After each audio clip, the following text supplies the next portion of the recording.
Situé dans l'émirat d'Abu Dhabi, le plus riche de la Fédération des Émirats arabes unis, dont il détient 90% des réserves pétrolières, l'île Sir Baniyas couvre une superficie de 87 km². Avec ses collines rocheuses, ses rivières et ses dunes de sable, l'île offre un cadre de vie sauvage à plusieurs espèces d'animaux comme les oryx, les girafes, les cerfs, les oiseaux du désert, sans oublier les léopards, introduits pour enrichir la biodiversité. On peut aussi y admirer les vestiges d'un monastère chrétien, le plus ancien de l'ère préislamique dans la région du Golfe.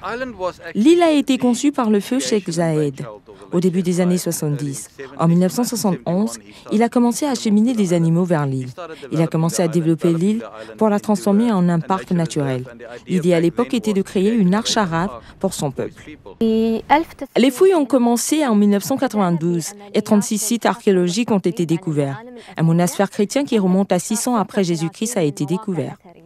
L'île Sir Baniyas a été créée par le père des Émirats, feu Sheikh Zayed Ben Sultan Al Nahyan.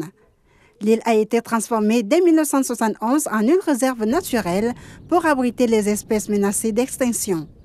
L'on y dénombre actuellement 13 500 animaux, 25 espèces de mammifères et 170 espèces d'oiseaux.